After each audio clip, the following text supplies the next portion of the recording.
o sapato maravilhoso também. Nós amamos você, nós amamos sua vida. Muito obrigada por ter tirado esse tempo para estar aqui com a gente. Deus te abençoe e te use em nome de Jesus. Amém. Boa noite, mulheres. Tudo bem com vocês? Vocês estão felizes? Eu estou muito feliz de estar aqui com vocês. Muito feliz de conhecer um pouquinho mais Macaé. Já passei por vários lugares no Rio, estava falando para elas, já preguei em vários lugares. E acho que preguei já em Macaé, então estou conhecendo um pouquinho mais. É uma honra estar aqui com vocês, receber o carinho de vocês. A gente foi muito bem recebidas aqui por toda a equipe, pela Isa. Obrigada Anne também, pela correria. Meu Deus, confusão e correria, mas deu tudo certo. E bom demais poder compartilhar a palavra que o Senhor tem derramado através, né, de tudo que eu tenho vivido e aquilo que o Senhor tem feito na minha vida, e é bom demais derramar na vida de vocês.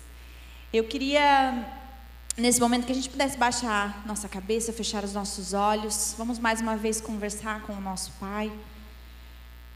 Senhor, eu coloco todas nós diante de Ti.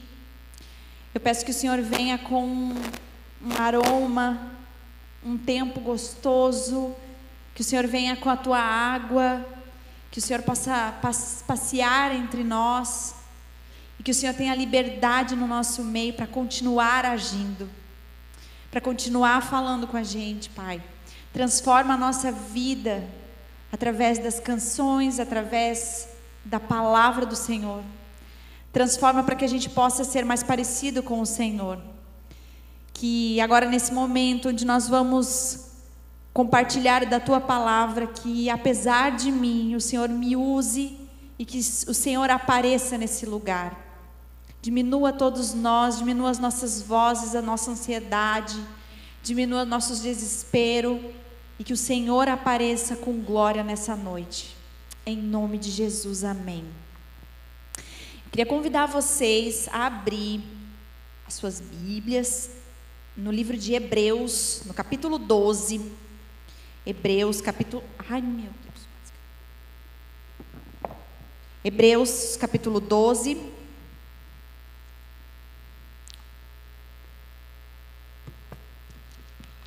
Gente, está amarrado em nome de Jesus, está correndo tudo aqui. Pronto. E nós vamos estar lendo a partir do versículo 1, ok?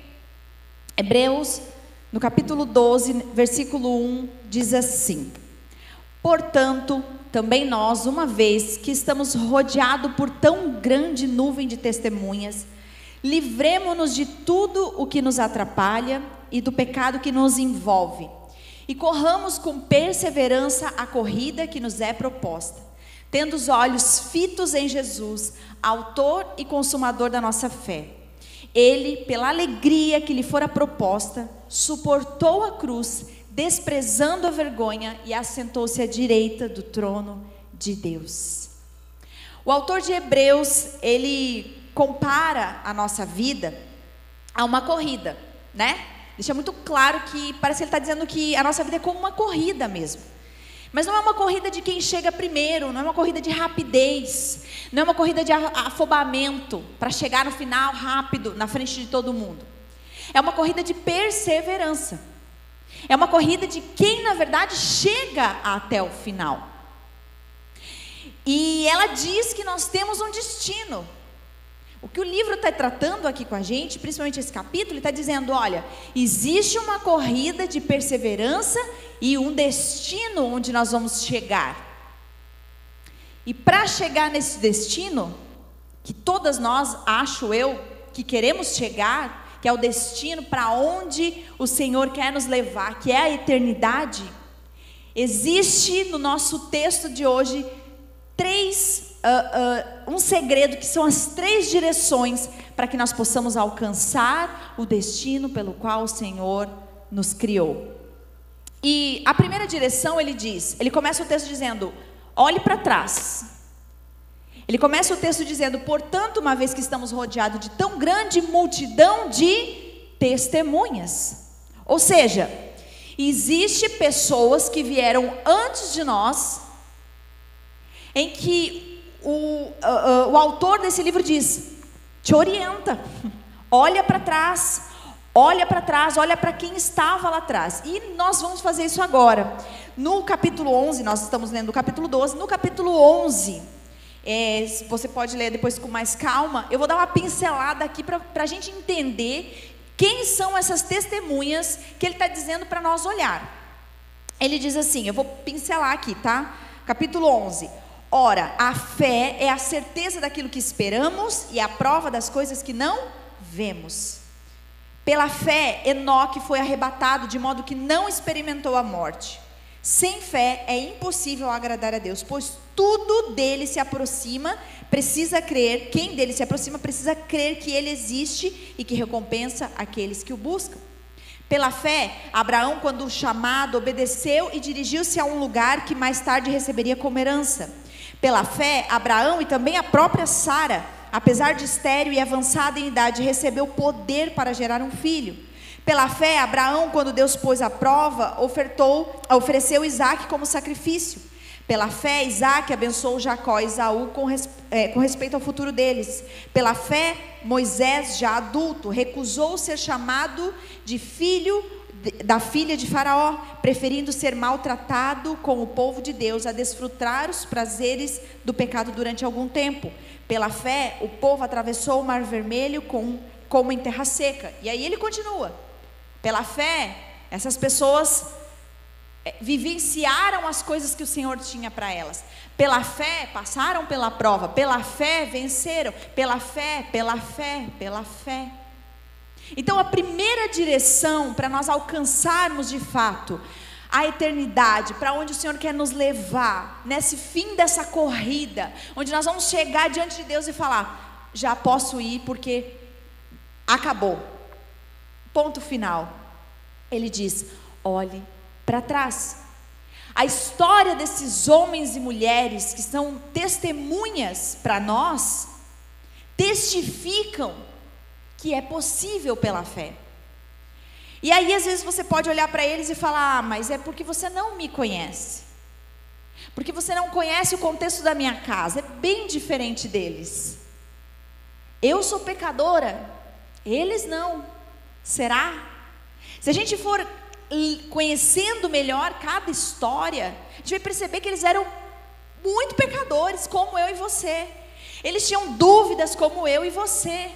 Moisés, não sei se você conhece essa história, quando foi chamado para atravessar o povo como uma missão de Deus, o diálogo de Moisés, eu preguei recentemente sobre isso lá na Onda, a coisa mais doida foi, eu fiz a gente estudou exatamente o diálogo, e a gente percebeu que, caramba, ele é igual a mim, e possivelmente igual a você.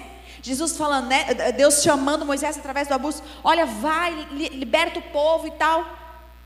Eu? Não, peraí. Eu estou fugindo de Faraó, como é que você me manda lá para Faraó? Não, Deus só pode estar muito doido. E Deus falando, eu estarei com você. E Moisés fala, mas eu não tenho habilidades. Deus fala, eu estarei com você. Mas eu não tenho nada. O que você tem na mão? Eu já dei para você. Deus, manda outro. Ele suplica.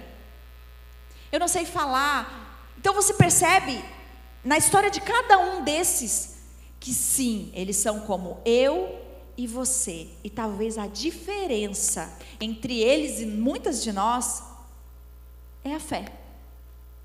Não era porque eles eram perfeitos, não é porque eles tinham conhecimento, não é porque eles eram melhores do que eu e você, mas pela fé viram Deus agindo. Por causa da fé. Não por causa de habilidades, não por causa de riquezas, não por causa de influência, por causa da fé. E sabe, eles agiram porque foram cheios de fé, não porque viram alguma coisa. Eles não viam nada, assim como eu e você. Não tinha perspectiva, não viam, não sabiam o que ia acontecer pela frente. Mas a característica desses homens e mulheres é que eles permaneceram até o fim. Eles confiavam em meio às adversidades. Essa é a diferença. Então ele começa dizendo, olhe para trás. Esses homens e mulheres tem características, tem coisas que vocês precisam olhar para eles, para que você possa atravessar a vida até chegar a esse prêmio celestial. E aí ele continua, segunda direção, ele diz: olhe para cima. O texto que nós estamos lendo continua assim: tendo os olhos fitos em Jesus, autor e consumador da nossa fé. Ele diz: olhe para essas testemunhas. Primeira direção. Segunda direção: mantenha os seus olhos fixos em Jesus. Fixos em Jesus. Sabe o que isso significa? Muito mais talvez do que a gente está imaginando agora. Porque as possibilidades, as circunstâncias, as adversidades naturalmente nos distraem o olhar para outras coisas, não é verdade? É difícil manter os olhos fixos em Jesus. É difícil, a gente tem que deixar de ser hipócrita. É uma coisa difícil. E não porque Jesus não é bom o suficiente, mas porque nós precisamos manter a chama em Jesus. Porque naturalmente, por causa de uma situação, por causa de um desespero, por causa de um desejo, por causa até de uma bênção do próprio Deus, muitas vezes nos distanciamos de Jesus. Não sei se vocês, já aconteceu aqui casos que, poxa, já aconteceu muito isso, de eu estar orando com mulheres por algo, poxa, a mulher não conseguia engravidar, vamos botar a oração, vamos se juntar em oração. Nossa, estavam vindo uns casos assim, de abraçar, estar junto, Deus vai fazer, e nós lutando em oração, e Deus abençoou. E agora já não pode mais vir para a igreja, porque está grávida, porque não quer, né? Não sei, está um tempo difícil, vou assistir de casa. Aí tem o bebê, a gente dá aquele tempo, poxa, que maravilhoso, o bebê tem 1 ano. Infelizmente não vou poder voltar a servir, porque veja bem, agora não dá mais. A própria bênção de Deus muitas vezes é desperdiçada porque nós nos distraímos. Nos distraímos. Manter os olhos fixos em Jesus é você abandonar a si mesmo por causa dele. É você olhar para uma direção e seguir. Eu não sei como vai ser aqui no meio, eu só vou, porque meus olhos estão fixos em Jesus. E o texto diz: ele é o autor e o consumador da nossa fé. Ele é o autor. Ele é o autor, ele deu início no exemplo de fé vindo a ser homem. Coisa mais doida é isso, né? É perceber que o Criador se tornou criatura. Ele é o autor da nossa fé. E ele é o consumador. Ele morreu numa cruz por mim e por você.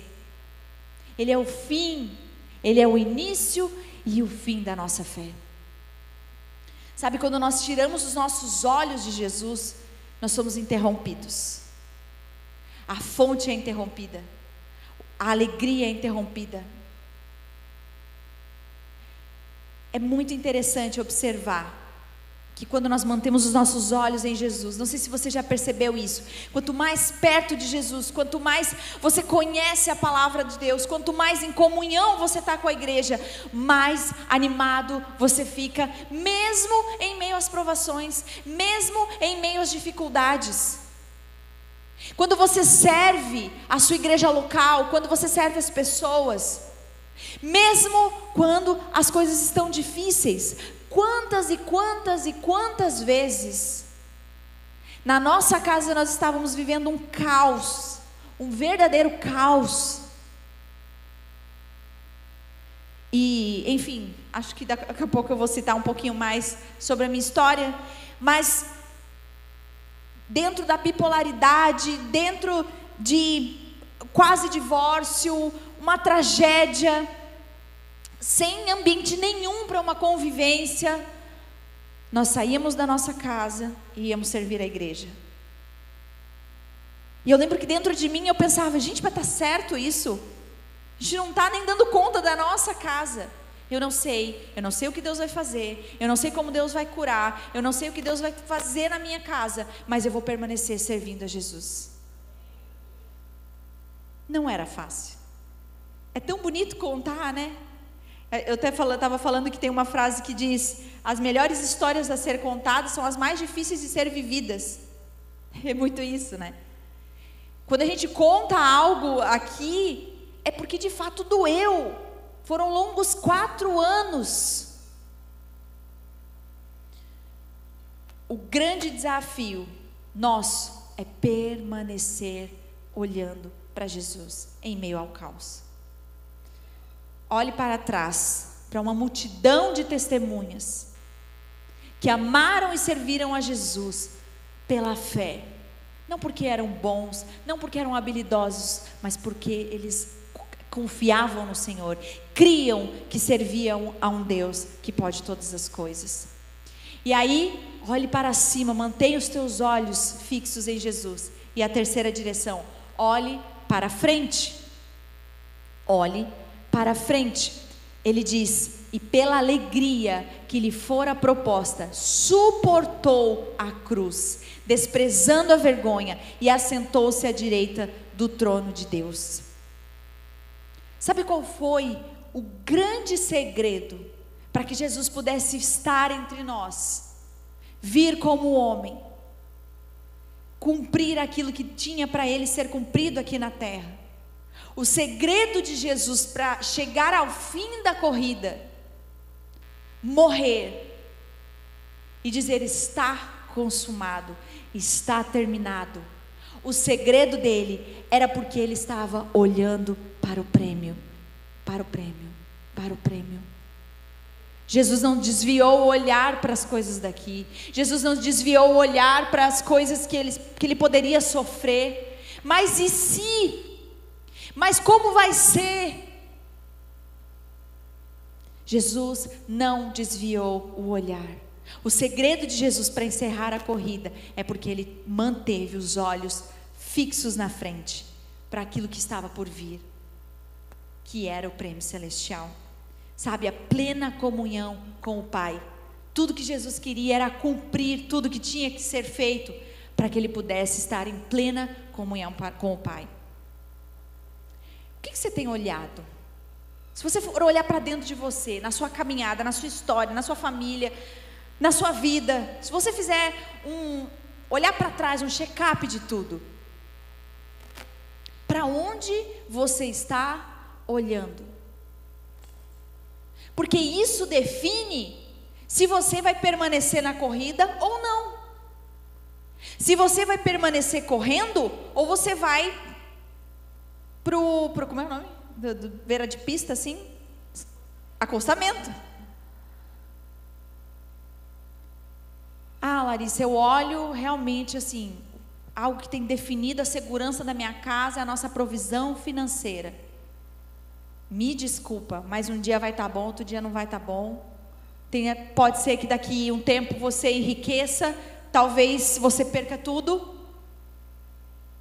Não, a minha segurança está que agora eu estou grávida e agora nós vamos ser muito felizes. Você vai ser muito feliz, em nome de Jesus. Mas essa não é a sua segurança. Não, Larissa, a minha insegurança é porque agora eu estou casada. Meu sonho era casar, agora é só curtir. Não é bem assim. Onde você fixou os seus olhos? Onde? Sabe qual que é o problema? É que muitas vezes nos é apresentado prêmios aqui, não é verdade? Prêmios aqui. Então cada hora a gente quer um prêmio diferente. É uma liderança, é milagres, é o casamento feliz, é se sentir realizada com os filhos.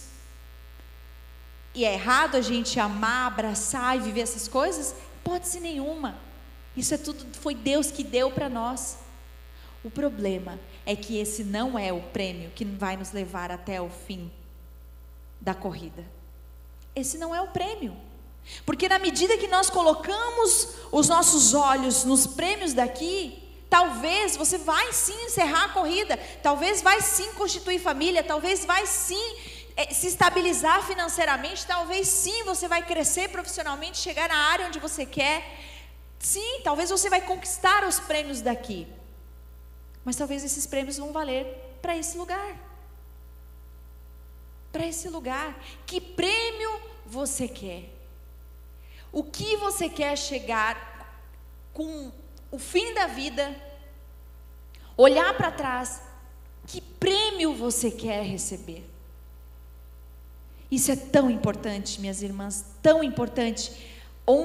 Qual prêmio nós escolhemos viver? Qual prêmio nós de fato escolhemos prosseguir? Porque daí nós vamos ter um prumo para aquilo que nós vamos viver. Porque daí não é tempestade no nosso casamento que nos derruba. Porque daí não é tempestade na igreja que vai nos derrubar. Nós vamos permanecer em obediência ao Senhor e percorrendo a corrida. Porque não está nessas coisas. Não está em alguém. Não está num sonho. Sabe, só quem perseverar verá a eternidade. Só quem perseverar verá a eternidade. Sabe, um ato de fé não é tudo. Em nome de Jesus, que eu e você não sejamos conhecidas por surto de fé. Sabe, surto de fé? Nossa, a irmã está... Olha, Deus está fazendo na vida da irmã. A irmã está crescendo. Aleluia. Dá 3 semanas. Dá 3 semanas. Não aparece mais.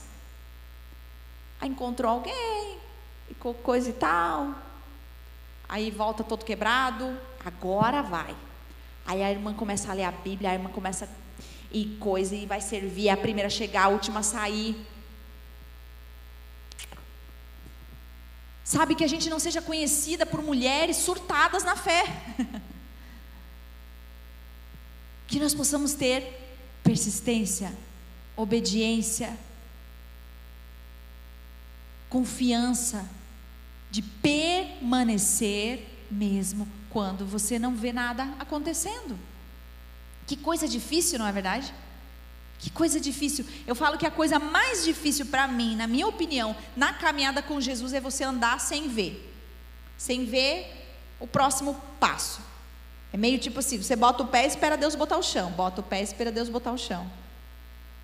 É muito difícil, porque na maioria das vezes, pelo menos comigo, eu não sei se eu sou menos espiritual, mas assim, Deus não me revela. Deus não me revela. Ele simplesmente chama. E aquele que chama, sustenta. Essa é a garantia que eu e você temos. Um Deus que não falha. Um Deus que se revela na medida da necessidade. Isso é difícil. Isso é difícil. Isso mata quem somos. Porque tudo que eu e você queremos é controle, não é verdade?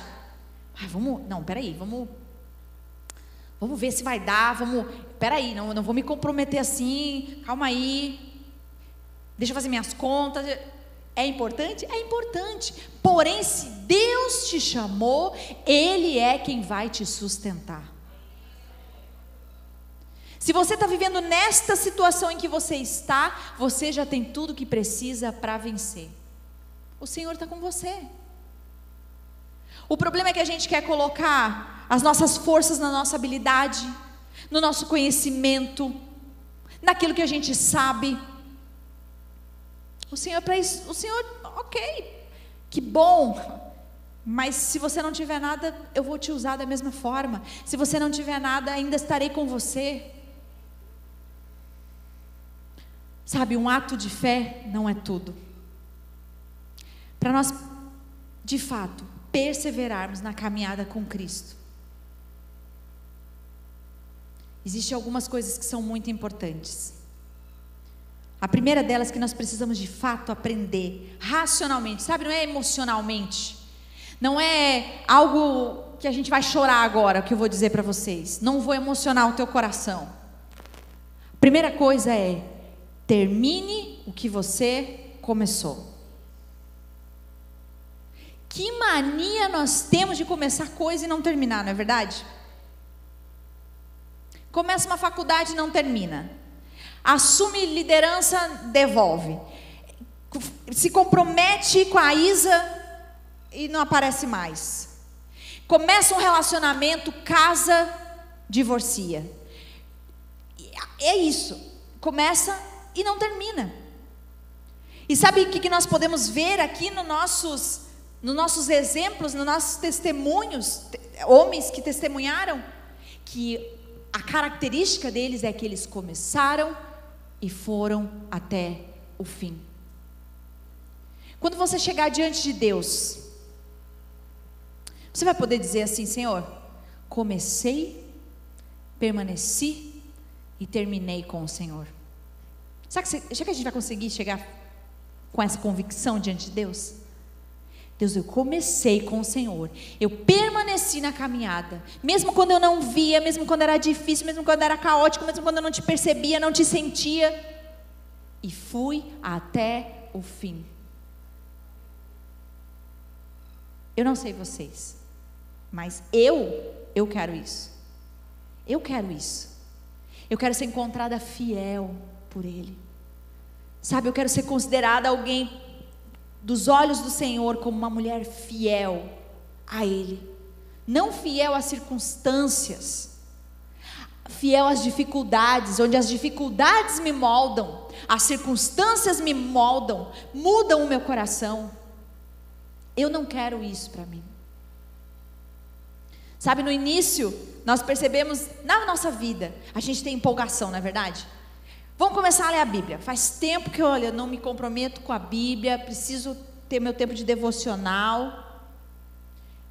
Aí a pessoa empolgada, separa um horário, começa com 3 capítulos da Bíblia e começa empolgado. Um dia vai, 2 dias vai, 3, 4. Mas no 5º já sextou, né? Sabadou. Aí chega segunda-feira, esqueci. Não, mas terça-feira bora voltar. Terça, quarta, quinta tinha uma outra coisa no lugar. Na outra semana. Empolgação. Não, agora eu vou começar uma vida de oração. E começa com o joelho no chão. Pois doeu. No outro dia vai em cima da cama. Aí vai deitadinha para dar aquele soninho. Termine o que você começou. Se comprometa com o Senhor. Você não vai ver resultado se você não se comprometer com aquilo que você se dispõe. Um segredo para você permanecer nessa corrida é você de fato começar e terminar com aquilo que você se dispôs. E são coisas simples. Talvez não é para você liderar a igreja, é para você ler a Bíblia.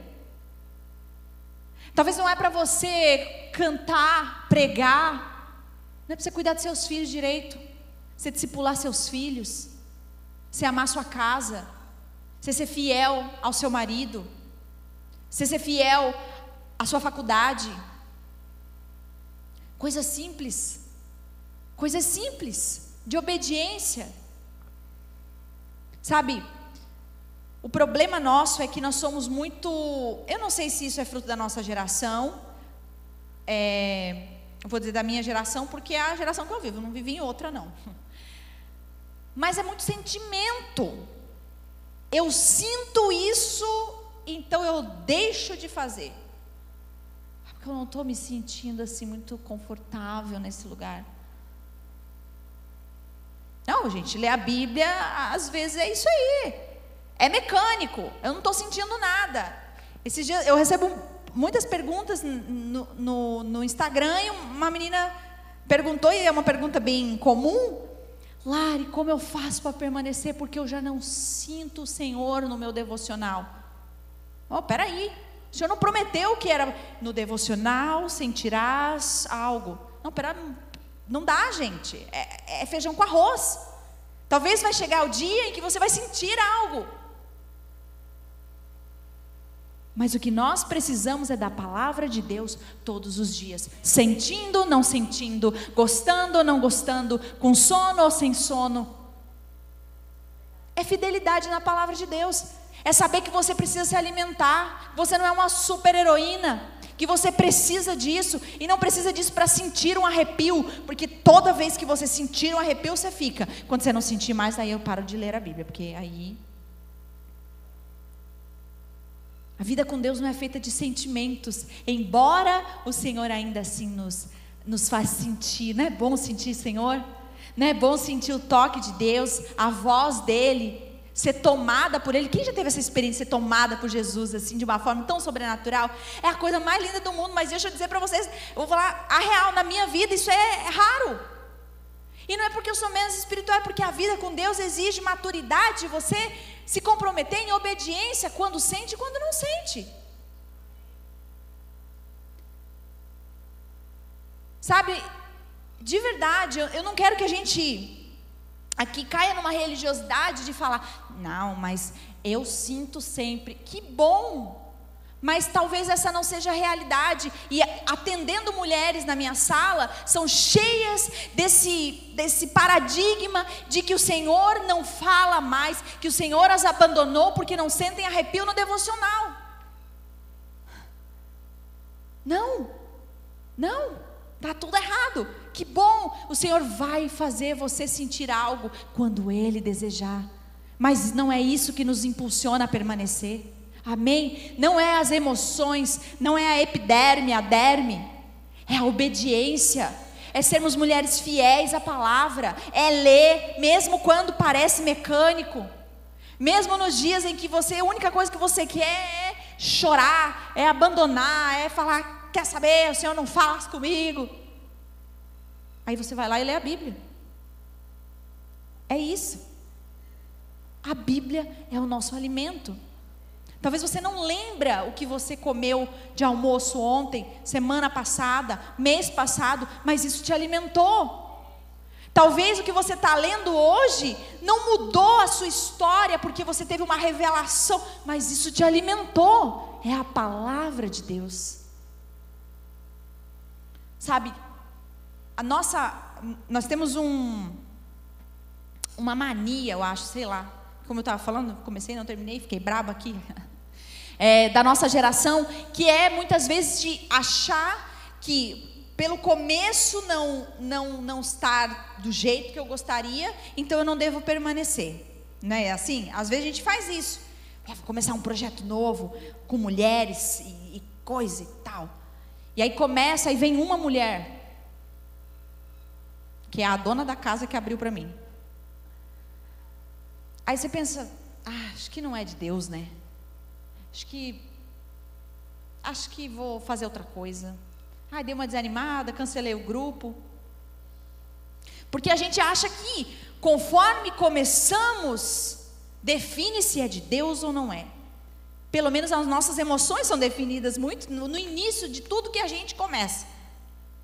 Só que, sabe, olhando para a minha história, nós começamos a Onda Dura, que é a igreja onde nós pastoreamos, com 5 pessoas. Eu, meu marido e mais 3. Na época a gente não era casado, a gente só namorava. E a gente tinha como posso dizer, um incômodo muito grande com as igrejas da nossa cidade. A gente queria fazer algo diferente. Só que a gente não queria igreja, a gente queria só trazer os nossos amigos para um lugar onde a gente pudesse transmitir o que é o Senhor. Meu marido recém-convertido, eu, super afim de fazer acontecer, e foi assim que começou. Por muito tempo foi tudo que nós vimos. 5 pessoas, uma vigília. Permanecemos 1 semana, 2, 3, 1 mês, 2 meses, 1 ano, 2 anos, 3 anos. Estamos fazendo 15 anos.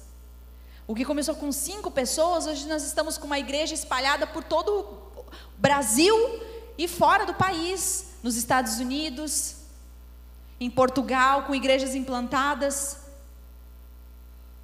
o Senhor fez. Em Joinville somos, graça de Deus, 2.000 pessoas passando pelos cultos da nossa igreja. 5 pessoas, imaturas, com 17 e 18 anos, que amavam a Jesus e que decidiram permanecer e ver o que o Senhor faria. Mas e se a gente tivesse parado lá no início? Eu sempre me pergunto isso. Gente, a gente tinha tudo para parar. Tudo que vocês imaginarem. A gente não tinha dinheiro, as pessoas não vinham, eram as mesmas cacaqueiras que parecia. Que difícil. A gente falava, isso aqui não vai dar certo. Mas a gente se comprometeu, a gente vai até o fim. E se Deus quiser parar, o Senhor que vai parar. Eu não paro. E Deus fez. Por quê? Porque o início não define o fim. O início do teu casamento não define o fim dele. O início da tua história, lá na tua adolescência, o que você vivenciou, não define o teu fim. Eu olho para o meu casamento, a mesma coisa. Nós casamos muito novinhos. Eu tinha 18 anos, Lipão tinha 19 anos. 1 ano antes eu estava fazendo o ensino médio. Eu ia de Topic, não sei como chama aqui, van escolar. Era tudo que eu sabia. Eu ia de van para a escola, voltava, estudava, era isso. No outro ano eu casei. 5 meses depois descobri que eu estava grávida. Não sei nem como eu fiz aquilo, gente, misericórdia. Juro que eu perguntei isso. Gente, como que a gente fez isso? Nunca parei para pensar. 5 meses de casado, super novinha. Comecei a trabalhar porque tinha que ajudar a sustentar minha casa. Comecei o primeiro ano da faculdade. Comecei a trabalhar fora e tirei minha carta de motorista. Vocês imaginam?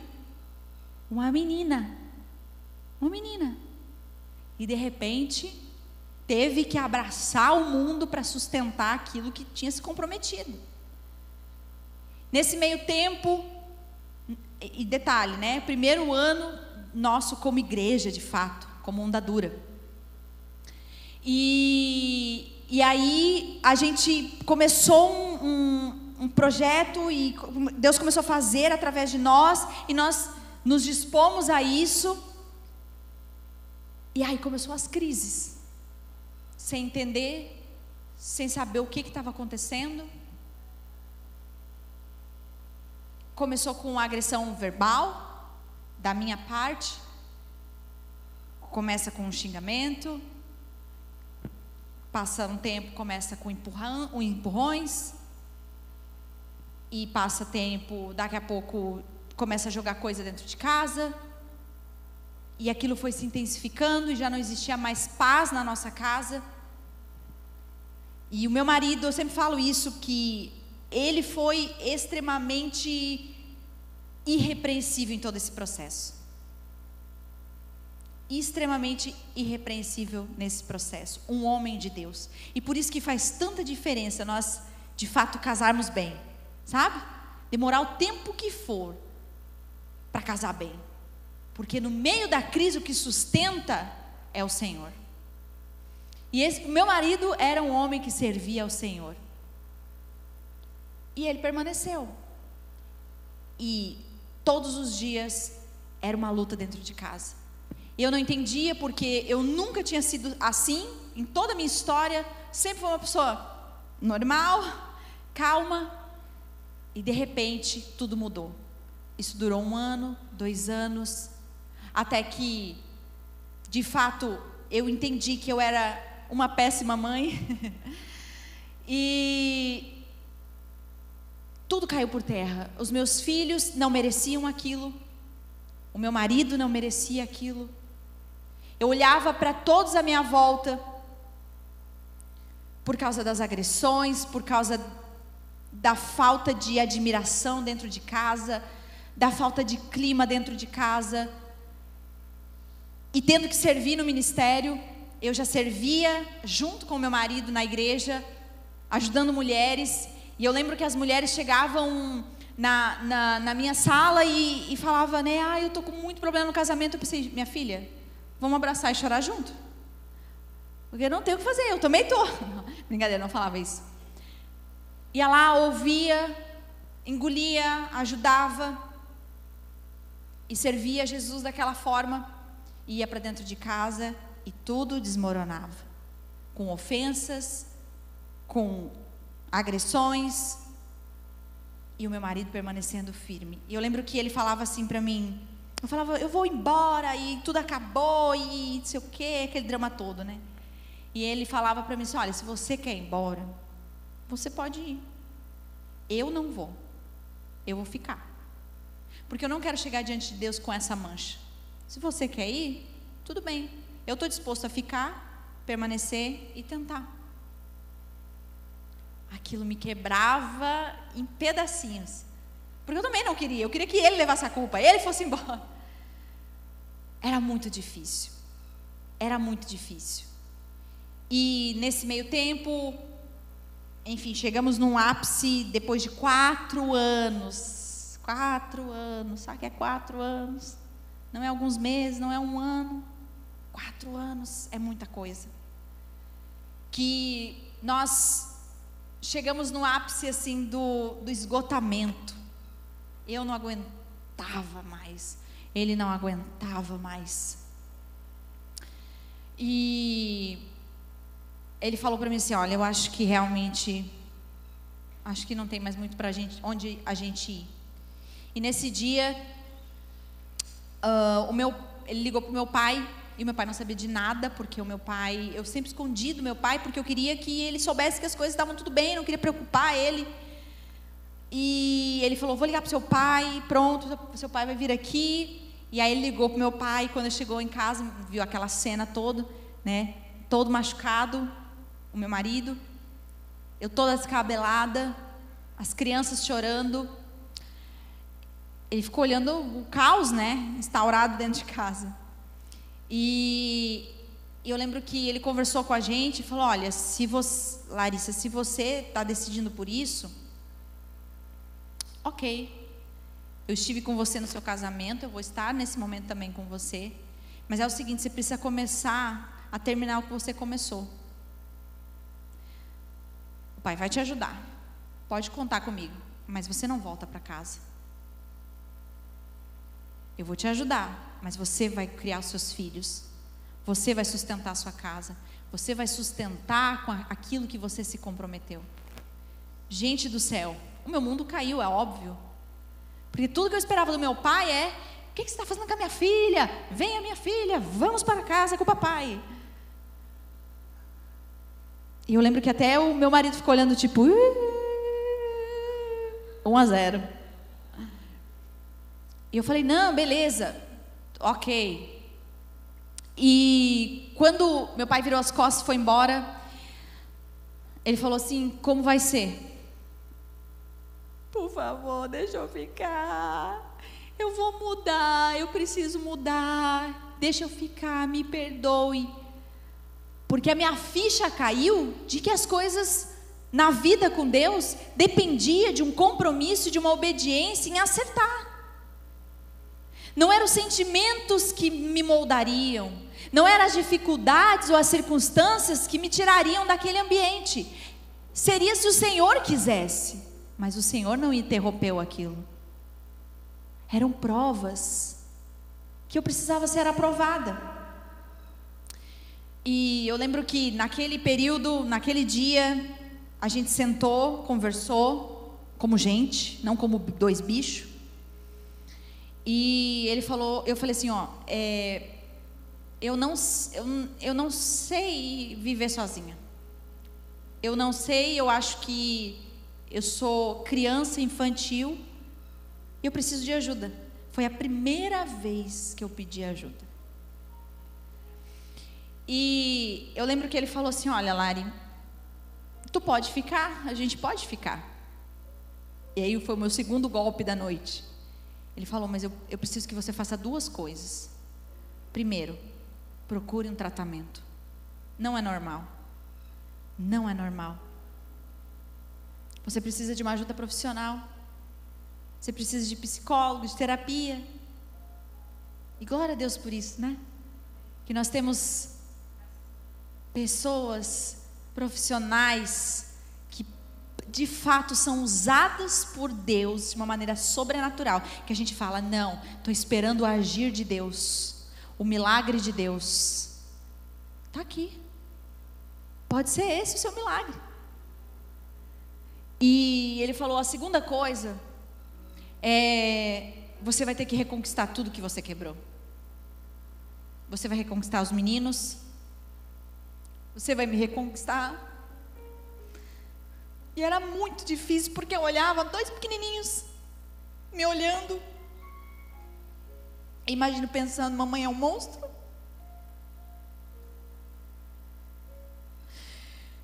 E é isso, porque o Senhor entregou.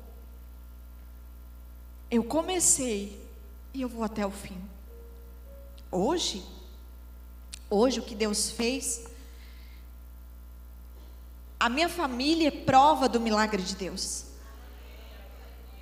A minha família, a nossa história, e para quem conhece os meninos, mais a Lê, né, que convive, percebe o amor que eles têm por mim, pelo Pai, por Jesus. Porque eu decidi, porque nós decidimos como família obedecer a Jesus.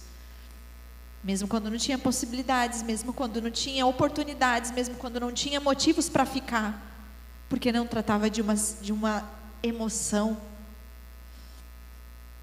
E eu lembro que eu comecei o processo. Eu lembro que eu fui para a psicóloga. E eu cheguei no primeiro dia, sentei na frente dela e falei, eu preciso de ajuda. E ela disse, ótimo, qual ajuda? Eu não tenho cura. Eu sou uma pessoa extremamente... Eu sou um monstro. Eu sou uma pessoa desgovernada, desequilibrada. Eu só sei machucar as pessoas. Eu não tenho amigos. Ninguém chega perto de mim. Todos têm medo de mim. Os meus filhos têm medo de mim. Eu preciso de uma ajuda. E eu imagino que ela, de certo, imaginou que ia falar, né? Como posso tratar isso? E eu falei, eu preciso aprender a mentir para as pessoas, para os meus filhos, para o meu marido, para que as pessoas não sofram mais com aquilo que eu faço. Ela ficou me olhando, ok, vou te ajudar a mentir. É óbvio que depois, eu estou com ela há 10 anos já, né? Não faço semanalmente, mensalmente, mas de vez em quando estou lá, passo um tempo com ela, volto, mas fiz um tratamento muito rigoroso no começo, e até hoje ela se tornou uma amiga, né?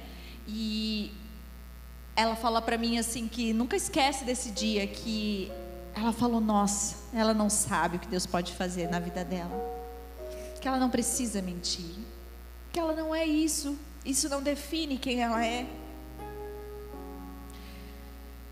E com o passar do tempo, foi tudo muito perto assim. Eu lembro que eu já atendi as mulheres da igreja, eu sou nora do pastor principal da igreja, esposa do pastor. Então assim, obrigada. É um caos, né? Porque você está numa posição que te exige que você seja perfeita, que sua casa seja referência. Na verdade, a pressão das pessoas é exatamente por isso. Vamos ver, porque eles são um casal Barbie, eles, né? As pessoas falam, acho tão lindo vocês, tão perfeitos. Penso, gente, que não apareçam lá em casa. Existe essa pressão da referência. E eu lembro que, enfim, estava tentando, procurei psicóloga, fazia jantinha na minha casa, pensava, eu vou reconquistar todo mundo, cuidava das crianças, eu vou dar conta, com a terapia junto. E aí, eu fui encaminhada para psiquiatra. E aí, no psiquiatra, nós investigamos e realmente eu fui diagnosticada com bipolaridade. Começamos o tratamento, que foi outra luta para mim, porque como uma filha de Deus, a esposa do pastor, tomando medicação para controlar, mas o que isso? O Senhor me quebrou em 45 mil pedacinhos e disse, quem manda sou eu. Sou eu, não é como você acha, não é no teu tempo, não é da tua forma. Porque eu queria ser bênção na vida da minha igreja. Era tudo que eu queria.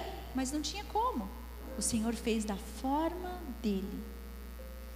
E aí, teve um dia que eu participava junto da reunião pastoral, e o meu marido com os pastores da Onda, já nessa época tinha uns 5 pastores assim, a gente trabalha com apostila lá, né, na Onda, e a gente estava, ia ser incluído a partir daquela dia, uma lição nova, e a lição era sobre batismo, o novo nascimento, e nós estávamos na roda ali e tal, e ele começou, olha gente, eu sei que é óbvio, né, dos pastores a gente espera o quê? Que caminham com Jesus, né, meus irmãos? É o mínimo que a gente está esperando dos pastores, né? E aí ele falou, olha, né, então eu sei que vocês, né, enfim, não vou ministrar aqui para vocês, mas assim, vamos tirar as dúvidas, caso ficou alguma coisa, para vocês descerem essa lição também para os líderes, para os membros e tudo mais. E a gente estava ali e tal, eu falei, ok, vamos embora. E eu, sim, fui batizada quando eu era pequenininha. A gente aproveitou um espaço lá que meu avô era pastor da Igreja Batista. E com 7 anos eu fui batizada. Aproveitar que meu avô estava lá e tal, aquela coisa. E aí, quando a gente estava fazendo essa rodinha, né, o Lipão falou assim, olha, né, o novo nascimento é isso, as coisas velhas se passaram, isso que tudo se fez novo, você é uma nova criatura. Se não existia um marco na tua vida, quando Jesus começou a viver em você, e não existiu diferença, então alguma coisa está de errado, porque o que Jesus faz, e ele ministrando, e aquilo foi me tomando. Eu queria morrer ali naquele lugar. E ele terminou a lição e falou, beleza gente, fechou, é isso? Daí eu falei, posso falar uma coisa rapidinho aqui? Eu quero me batizar. Todo mundo olhou para mim. Oi? Como assim? Eu falei, eu acho que o meu problema é que eu não tenho relacionamento com o Senhor. Eu vivi a vida inteira na igreja e nunca me relacionei com o Senhor. Nunca entreguei o governo da minha história. Aí teve um outro pastor que falou, eu sabia! Fica quietinho aí. E aí o Lipão falou, amor, vamos, né, ok, vamos fazer isso em casa. Eu falei, não vamos fazer isso em casa. Eu vou fazer como todo mundo faz na igreja, na frente da igreja. É uma escolha meio ruim? Foi uma escolha meio ruim. Chegou o dia do batismo da igreja. Toda a igreja desceu, meu sogro, os pastores, todo mundo. E eu botei minha batinha de batismo junto com mais umas pessoas. Eu estava lá, né, com aquele, meu Deus, pensando, por que eu não fiz isso em casa? Todo mundo ali, né? A igreja desceu para ver o batismo de todo mundo e tal. E aí teve um pastor que estava ministrando ali o batismo, que ele virou e falou assim, Larissa, quem vai batizar o pessoal é pro lado de cá. Fez assim, né? Daí eu... Aí o meu marido correu lá e acho que falou alguma coisa, ele só fez assim...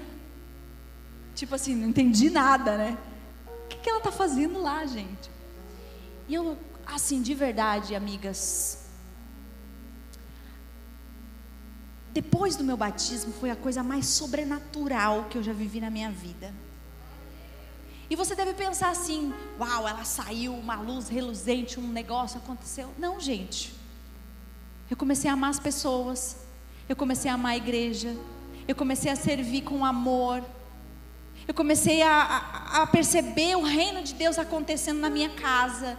Eu comecei a perceber o Senhor fazendo na minha vida. Eu comecei a perceber o Senhor me curando. Eu comecei a perceber que existia sim uma beleza na obediência. Mas que sentido faz isso, se expor desse jeito? Eu não sei, eu obedeci e o Senhor fez. Sabe,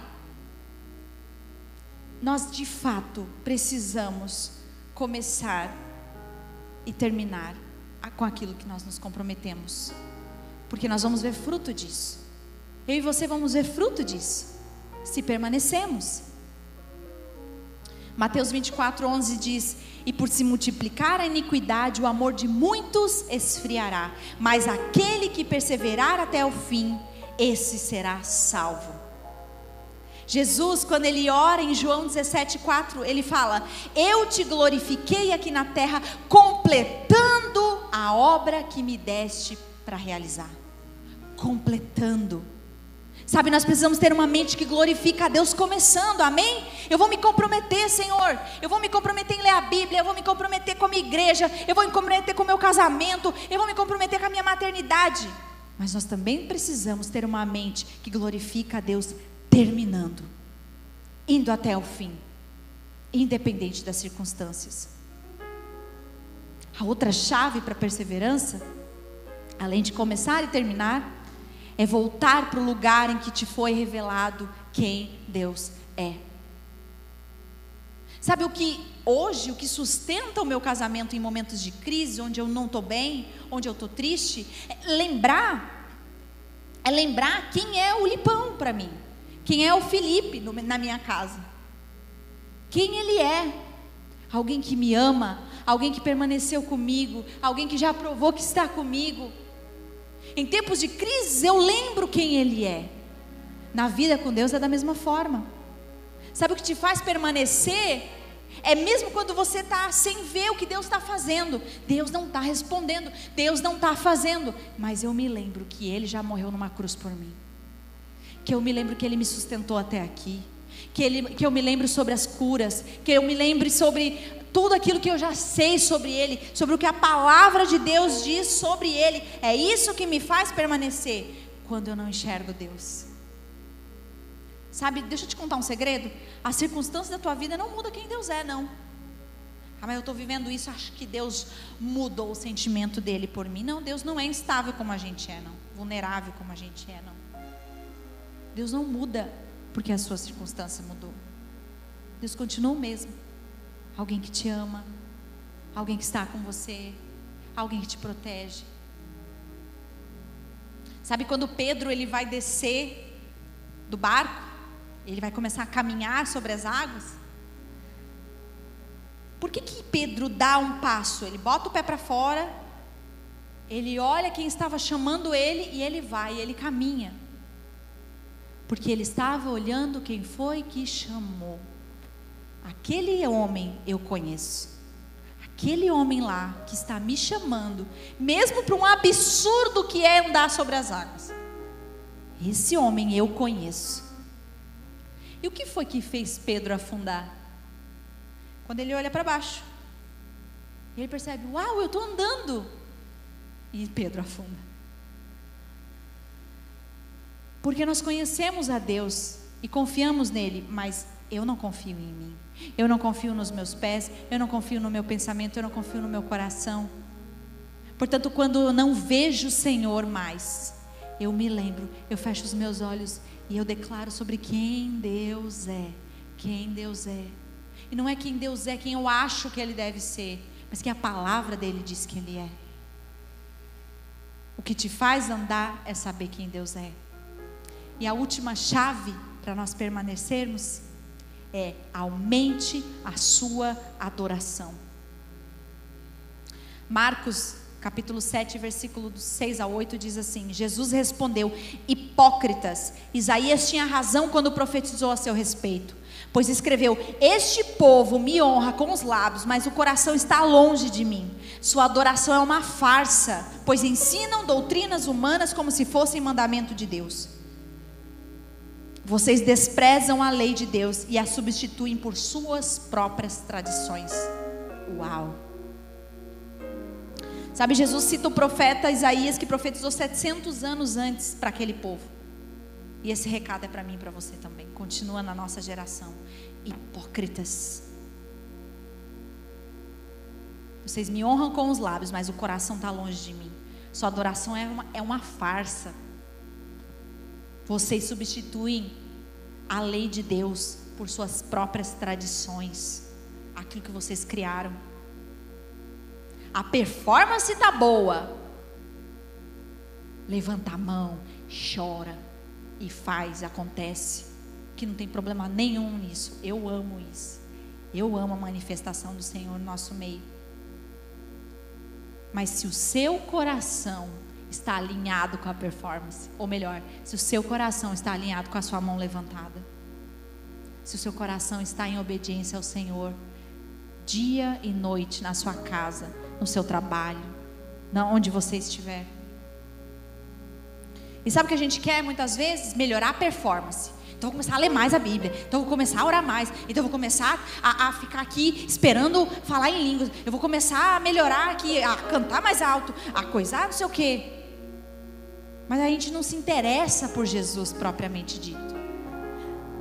Nós oramos mais porque nós conhecemos a palavra de Deus, nós confiamos. Sabe quando uma coisa está junto com a outra, você vai se enchendo do Espírito Santo, que você já não é mais, você é tomada por Ele. As suas mãos levantam, porque você está tomada pelo Espírito Santo. Não é vazio, não é sem forma. Sabe, nós precisamos aumentar a nossa performance porque nós estamos sendo atraídos por Jesus. Em consequência de estarmos sendo atraídos por Jesus, nós aumentamos as nossas expressões corporais, para que nós não sejamos uma farsa diante de Deus. Sabe, minhas irmãs, cada escolha e decisão constrói ou destrói o caminho para onde nós estamos indo. Sabe, escolha errado ou desista, e o fim será modificado. Para ganhar o prêmio, existe sim um trajeto estabelecido. Não é como você acha melhor, não é o seu atalho, não é a forma como você vai dar o seu jeitinho. É em obediência, mesmo quando você não vê. Tem aquela foto lá que eu pedi, por favor?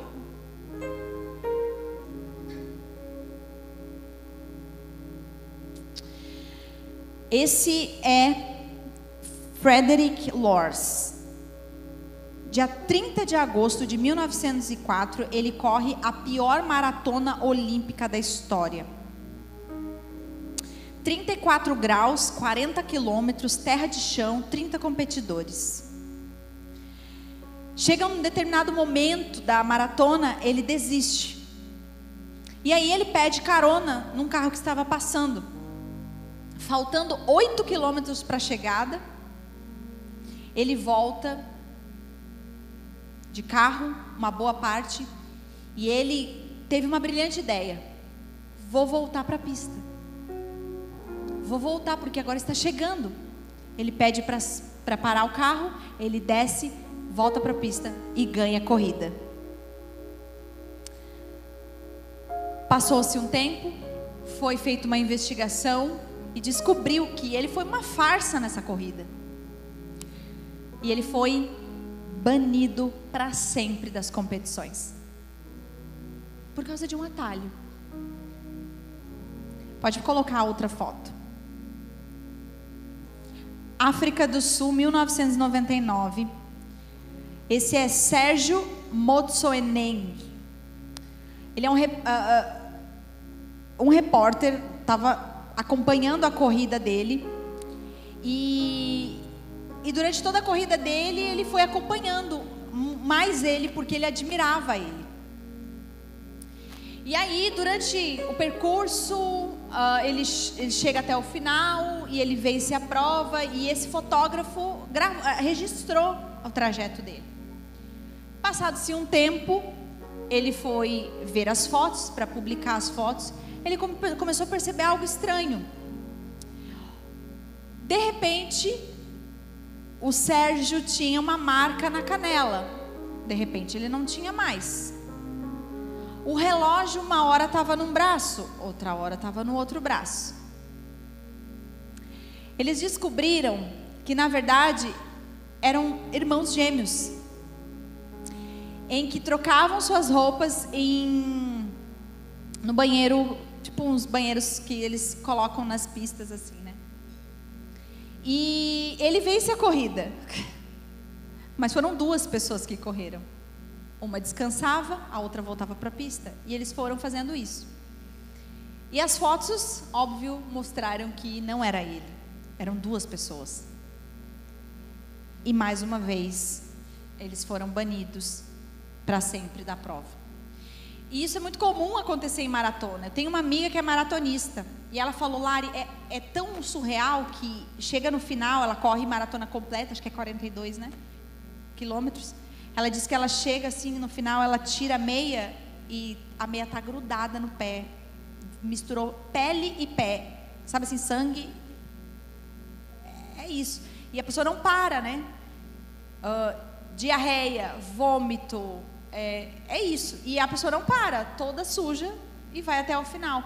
Porque a exaustão de uma maratona, ela exige de você uma força sobrenatural, né? E na vida com Deus é muito isso. É isso, a gente vai chegar com os pés sangrando, talvez. A gente vai chegar sem um braço, faltando alguma coisa. Mas quem permanecer verá o prêmio divino. Quem permanecer encontrará aquilo que sempre procurou. Eu quero que você baixe sua cabeça, feche seus olhos aí no seu lugar. Responda para você mesma: o que você vai entregar para o Senhor quando estiver diante dele? Quando você estiver diante do Senhor, o que você vai entregar para Ele? O que você vai colocar nas mãos do Senhor? Hebreus, no capítulo 10, versículo 33, diz assim: algumas vezes vocês foram expostos a insultos e tribulações. Em outras ocasiões fizeram-se solitários com os que assim foram tratados. Vocês se compadeceram dos que estavam na prisão e aceitaram alegremente o confisco dos seus próprios bens, pois sabiam que possuíam bens superiores e permanentes. Por isso, não abram mão da confiança que vocês têm. Ela será ricamente recompensada. Vocês precisam perseverar, de modo que quando tiverem feito a vontade de Deus, recebam o que Ele prometeu. Pois em breve, muito em breve, aquele que vem virá, e não demorará, mas o justo viverá pela fé. E se retroceder, não me agradarei dele. Nós, porém, não somos dos que retrocedem e são destruídos, mas dos que creem e são salvos. Nós, porém, não somos dos que retrocedem e são destruídos, mas dos que creem e são salvos. Fecha os teus olhos. Sabe, o convite do Senhor para essa noite é você não só se empolgar com Jesus. No Brasil nós temos muitas pessoas empolgadas com Jesus. O problema é que o apaixonado se apaixona por qualquer coisa. Nós devemos amar, porque quem ama permanece. Apocalipse 3:21 diz: ao vencedor darei o direito de sentar-se comigo em meu trono, assim como eu também venci e sentei-me com meu Pai em seu trono. É aquele que chegará até o fim. Eu quero que nesse momento você se coloque em pé no seu lugar. Feche os seus olhos. Feche os seus olhos aí no seu lugar e fique em pé. Eu quero que você comece a dizer com as suas palavras qual é o compromisso que você vai fazer com o Senhor nessa noite. Eu não sei o que você tem vivido na sua casa. Eu não sei o que você tem experimentado na vida. Eu não sei onde dói, eu não sei as lágrimas que caem. Você sabe, o Senhor sabe. E nesse momento eu quero que você comece a dizer com as suas palavras do seu compromisso com o Senhor.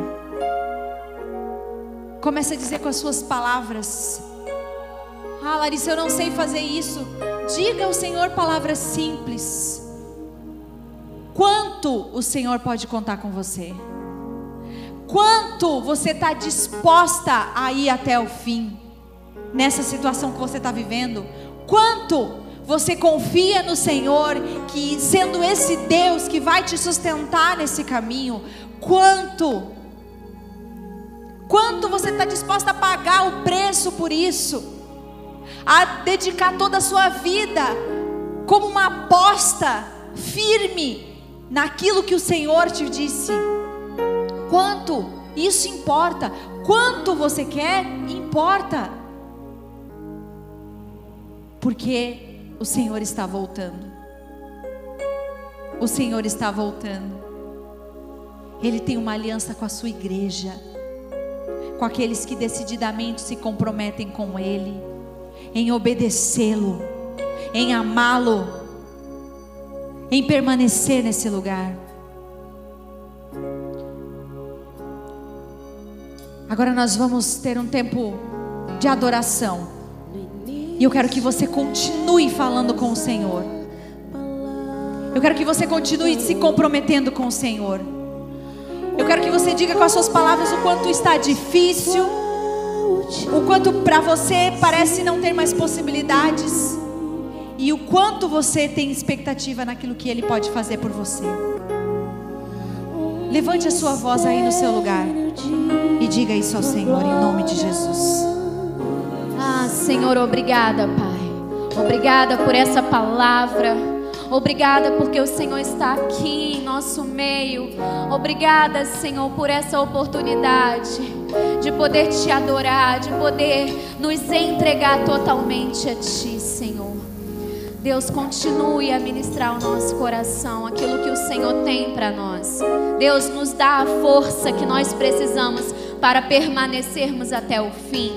Nos dê, Senhor, a coragem e a ousadia para que, ainda que não temos vontade, mas possamos ir até o fim, naquela decisão que nós tomamos, Senhor, em nome de Jesus. Amém.